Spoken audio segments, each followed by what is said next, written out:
那年我11岁，我还住在乡下老家，村庄西北方有一大片原始森林。这座森林的正式名称我一直没记住，只知道它有个乌龟森林的恐怖俗称。我的父母经营小酒馆，工作忙碌，所以都是奶奶在照顾我。放学后我总是到处玩，最常去的地方就是乌龟森林。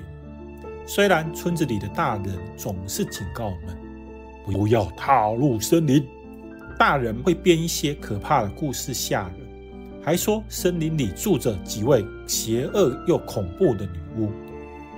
不过我知道住在森林里的老婆婆只是采药人，直到经历了那件事，才知道那些吓人的故事不完全是骗人的。一到暑假，奶奶的关节炎又发作，于是我又私自溜进森林找采药婆婆求药。穿过小溪，来到林中小屋，敲了门，应门的竟然是一位陌生但非常美丽的小姐姐。她疑惑地看着我：小朋友迷路啦？一个小朋友怎么敢跑进森林里？不怕被狼叼走吗？她跟村里的大人一样，也喜欢吓唬我们。只是这座森林里根本就没有狼啊！我是来求药的，奶奶关节炎的药。小姐姐用狐疑的目光盯着我，瞧了好一会，才说：我知道了，你家大人还真放心，居然让你一个人进入森林。等我一会哦。我站在屋外，从门缝看到小姐姐动手配药，她很快就将药配好。我送你到安全的地方。路上我们聊天，才知道小姐姐席拉在这个暑假期间来这里打工实习，开学后就会离开。得知她只待一个暑假，我有点失望。不过回到家，看到返家的哥哥杰克，我马上露出笑容。杰克大我好几岁，是个大学生。这次暑假是他大学的最后一个暑假。每次他返家，不但会带礼物回来，还会带我出去玩。但这次有点不一样，他还带了2位朋友回家。这2人，史丹与彼得，不像大学生。我猜他们是半吊子的猎人，就像之前的罗斯福大叔，手中有把猎枪，就把自己当成最厉害的猎人。结果进森林2次，就吓得屁股尿流，再也不敢进森林。当时我认为森林非常危险，都是骗人的。因为到了秋季，村子里的大人还不是成群结队的进入森林采收蘑菇。采药婆婆曾经严肃地告诉我，森林中有许多保育类动物，村民可以进森林采蘑菇、采药，但是绝对不能狩猎。不过最令我生气的还是杰克抛下我，只带那2人进森林。到了傍晚，他们带着猎物回来，我更生气了。我鼓着腮帮子，生气地瞪着3人。他们不但去打猎，还打死了一只美丽的云鸾。可是杰克无视我的气愤：科迪，去旁边玩，我们有正事要说。他们3人竟然在讨论狩猎的发财梦。哎呀，可惜了，虽然不论死活都能卖钱，可是活的2万，死的只有2000啊！放心，今天布置了不少陷阱，明天一定有收获。这种鸟真的这么值钱？而且活的云鸾，不论数量，抓越多，我们赚越多。隔天，他们带着怒火归返。我听见他们不停地在咒骂，好像是设置的陷阱全被损坏，害他们做白工。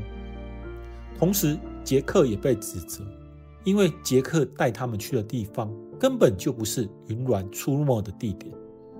拜托，杰克虽然是我敬爱的大哥，但他是父母眼中的好学生，才不像我经常溜进森林里玩耍。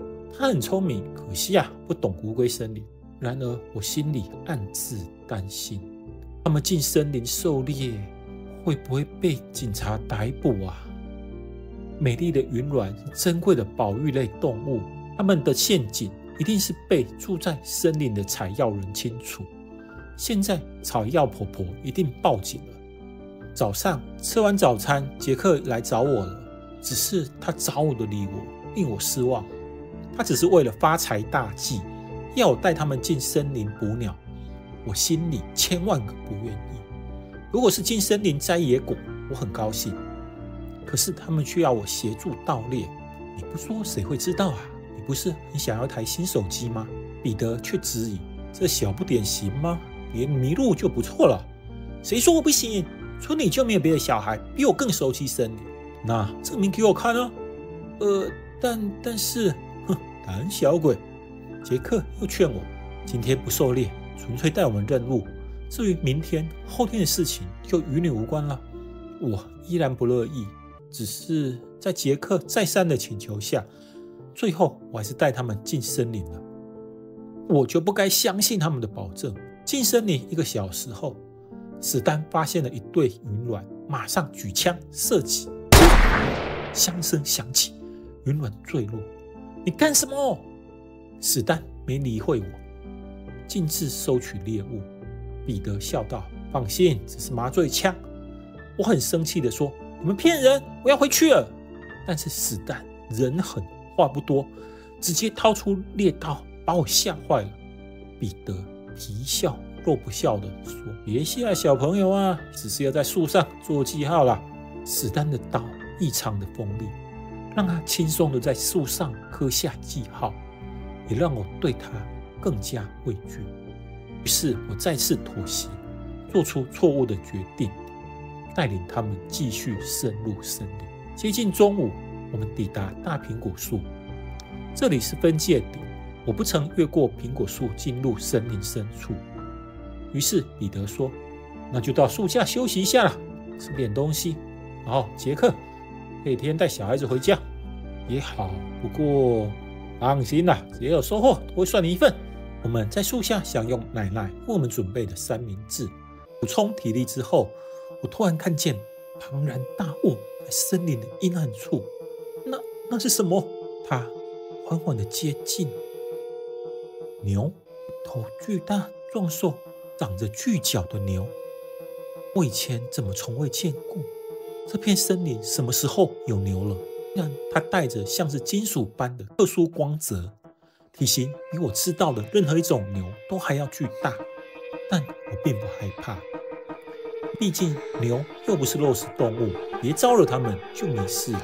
史丹与彼得却有不同的看法，他们竟然举起猎枪，直接开枪射击。子弹打在野牛身上，碰撞出火花，然后彼得叫骂 ：“What the fuck！” 那几枪激怒了野牛，他顶起巨角冲过来，杰克拉着我就跑，撞击声震耳欲聋。我回头一看，有棵比我大腿还粗的树木轰然倒下了。我吓得加速快跑，我跑得喘不过气。冷静下来后，喊道：“方向不对啊，我们不该跑向森林深处。”啊！杰克这才停下来，他露出困惑与无助的表情，然后尴尬地说：“我们迷路了。”“不是你迷路了，我们这边应该很快就能回到熟悉的地区，只是不用担心史丹与彼得了。他们经验丰富，手上又有枪，能照顾自己。有枪才危险呢，他们一定被野牛盯上了。”没多久，我们来到熟悉的溪边，往上游走是森林小木屋，往下游走就是离开森林。去小木屋求助，还是尽快离开森林？杰克担心地询问：“怎么了？还没找到路吗？”“不，顺着这条溪走就能回家。”“那还不快走啊！又是野牛！”他双眼发红，一副怒火中烧的模样。完蛋啦！然而，我们害怕的事情并没有发生。小姐姐像天使般的出现，她拿着牧草走向野牛。经过她的喂食，愤怒的野牛很快就平静下来，然后返回森林深处。“你们没事吧？”“没事，我们很好。你一个人待在这里很危险的，我可以护送你离开。”听到杰克的话，我有种想要挖个洞躲起来的羞耻感。“杰克，希拉是森林的采药人，他比我们更熟悉森林。”这样啊，希拉说道。“我听见枪声了，才跑过来瞧瞧。你们有看到可恶的盗猎者吗？”“盗猎者？怎么会有盗猎者啊？哈哈，杰克打哈哈的回应。我瞪他一眼，有2个人带着枪，很危险的2人。我得过去瞧瞧。杰克露出为难的表情。我接着说道，他们带着枪很危险。席拉却说，是啊，他们很危险，所以要快点。我陪你，人多盗猎者才不敢乱来。席拉犹豫了一下，然后答应我的请求。席拉姐姐走得很快，不过她经常停下来，像是在确认方向，不像是在聆听什么声音。当她停下来认真聆听时，我总觉得她身上散发着神圣的光芒。然而不时传来的尖锐鸟鸣声让席拉姐姐露出担忧的表情。随着鸟鸣的频率增加，她走得更快了。突然有清晰的鸟鸣声从背后传来，然后是飞起打翅膀的声音。接着看到黑色的怪鸟从头顶飞过，然后杰克的惨叫让我紧张的回头，我看到杰克倒下了。住手！希拉站到杰克前方，斥责停在树枝上的黑色怪鸟。它壮似乌鸦，又带有高贵的风范。黑色的羽毛有如黑曜石般的美丽，深红又锐利的双眼又让人觉得它是隐居在森林的杀手。别波及无辜者！怪鸟发出刺耳的叫声，似乎是在与希拉争辩。这让我想起奶奶曾说过的话。据说森林里的采药人能跟动物交谈。这一人一鸟对峙了好一会，直到远方又传来异样的鸟鸣，怪鸟才飞离。那是什么？黑蓝也被称为告死天使。希拉目光移向杰克，又问：他攻击你了？只是轻轻撞了我一下，我怎么会……没事，吃点东西，好好休息，会没事的。希拉随即拿出一块饼干给杰克补充体力。好难吃哦。良药苦口嘛，但它能补充体力。你们待在这边休息，我过去瞧瞧。希拉随即独自离开，跑往黑鸾飞离的方向。杰克，你还好吗？没事没事，我们过去瞧瞧。可是你不担心不好奇吗？于是我找根树枝给杰克当拐杖，跟了上去。我们不是猎人，也不是侦探，所以差点追丢了。幸好黑鸾尖锐的叫声为我们指引方向。几分钟后，终于追上希拉，这也见到害我在许多夜晚做噩梦的事情。希拉找到黑鸾，同时也找到彼得与史丹，但是那真的是他们2人吗？躺在地上的2人是穿着与彼得、史丹一模一样的衣服，也带着相同的猎枪。可是那个一动也不动的人，看起来至少有80岁了，而且已经是干枯的尸体。而长得像史丹的大叔背上停了2只黑鸾，他还在迅速变老，他的脸孔就像是电影特效般变化，时光犹如100倍速的流逝，让他以肉眼可见的速度变老。